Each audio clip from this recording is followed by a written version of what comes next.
ever feel like you're meant for something more? Like there's this whole other life waiting just beyond the horizon.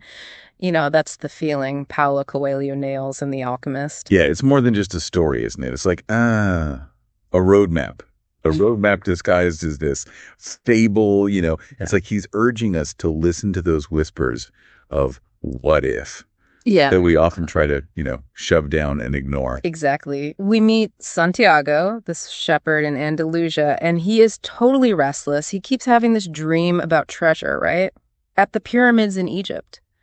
And it gets me thinking, like, haven't we all had those recurring dreams, those nagging feelings that there's got to be more to life than what we're currently doing? Oh, absolutely. And that's where I think Coelho's genius shines through. He takes this simple story, right? The shepherd and his sheep, but he uses it to explore something that's like totally universal, that yearning for something more, that unique purpose. He calls it our what was it? Oh, yeah, our personal legend. Okay, so let's dive into that personal legend idea. What I love is that Coelho doesn't just, throw the phrase around. He gives us concrete ways to actually discover it. He does. Remember when Santiago meets, what was his name? That old king, Melchizedek? That's it. That whole encounter is crucial. Oh, yeah, the king. With the Urim and Thummim. Yes. And the thing is, the king doesn't just tell Santiago what his personal legend is. He teaches him how to recognize the signs, the omens that show up along the way. Right. Like when the king tells Santiago about listening to his heart, how it, and I love this quote, has its own reasons that reason cannot understand. It's about trusting your gut, that inner voice that often knows things before our logical minds can catch up. Exactly. It ties in with that whole concept of the language of the world that Coelho keeps weaving throughout the book. Ooh, that part always intrigued me.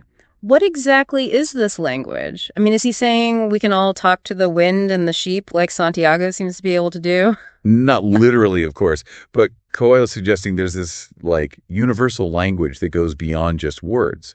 Think of it as paying attention to those subtle signs, those synchronicities that often feel like more than just coincidence, Okay, I'm starting to get it. So it's less about having literal conversations with the wind and more about recognizing the signs and omens that are all around us. Right.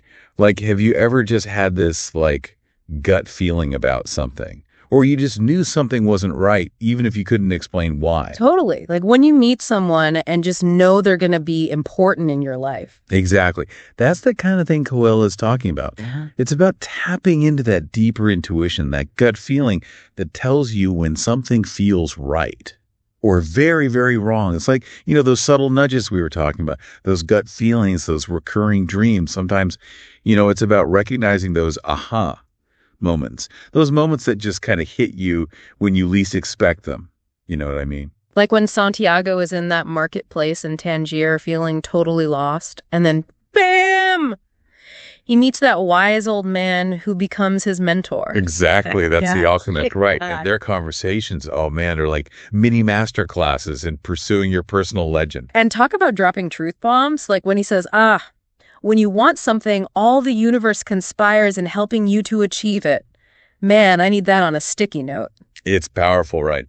It reminds us that we're not alone on our journey, but there's a catch.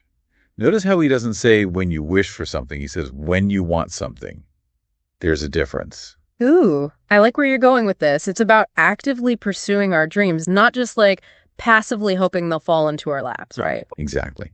And that often means stepping outside of our comfort zones, taking risks, embracing the unknown, just like Santiago did when he decided to cross the, the Sahara Desert. Okay, speaking of the desert, can we talk about that for a sec? Because that's where things get really intense for Santiago. Right, the desert. It's more than just a setting in this book. It's like a metaphor for those challenging periods we all face in life, those times when we feel, lost, uncertain, maybe even a little bit terrified. And yet it's also a place of incredible beauty, right? There's a rawness there, a vastness to the desert that can be both intimidating and awe-inspiring. Precisely. And that duality is key. Just like the desert can be both dangerous and breathtaking, life is full of contradictions, you know? It's about learning to navigate those extremes, to find the beauty even in the midst of struggle. It's like finding your own oasis in the middle of the desert. So how does Santiago do that? Because, spoiler alert, he faces some pretty serious obstacles on his journey. He does. I mean, first he gets robbed, which is harsh, but it's a valuable lesson in discernment, you know? Trusting your instincts.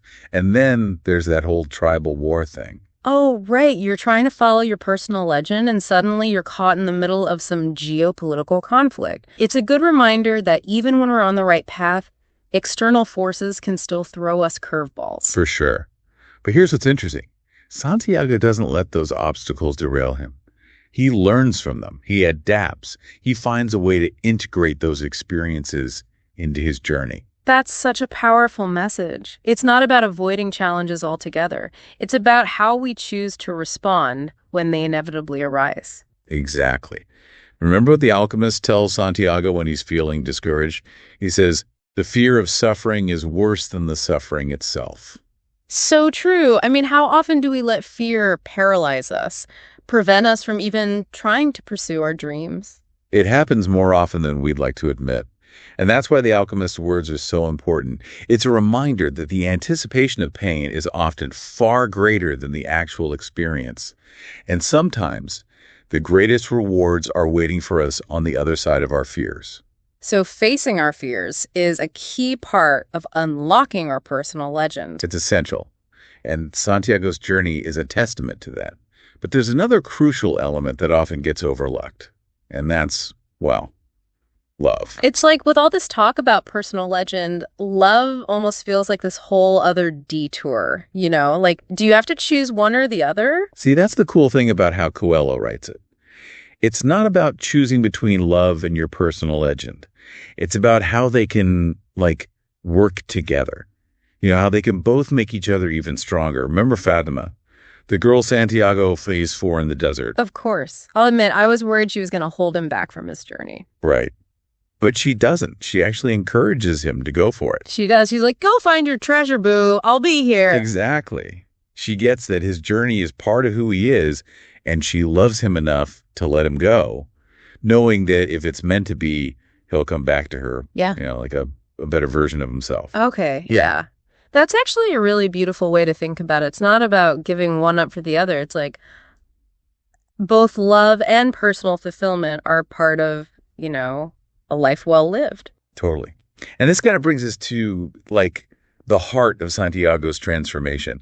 Remember when he gets accused of being a spy and he has to, what was it? Oh, yeah, turn himself into the wind. How could I forget that part? It was intense. But I gotta admit, I wasn't totally sure what to make of it. It's funny, right?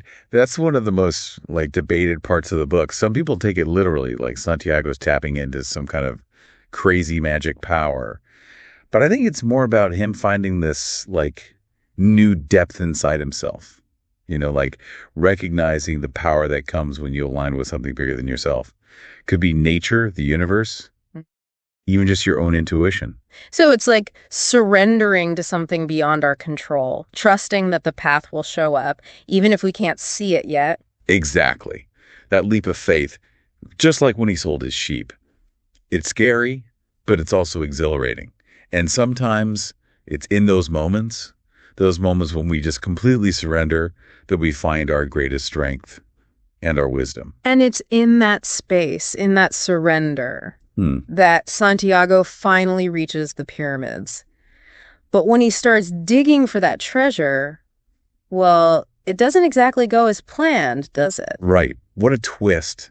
The guy's come all this way, faced all these challenges, only to find out that the real treasure, it was inside him the whole time. Oh. It's the lessons. Yeah. You know, it's the person he's become along the way. That's the real reward. That's like they say, right? The journey is the destination. And in this case, the journey. It was about way more than some buried treasure. It was about Santiago discovering himself, facing his fears, becoming everything he was meant to be. So what does that mean for everyone listening right now?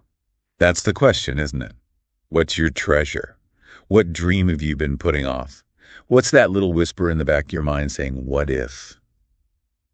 Maybe this is it. Maybe the alchemist is like a signpost, you know? Maybe it's your own personal invitation to start paying attention to the world around you, to those gut feelings, and finally go after that dream you've been holding on to. It's never too late to start, right? Never too late.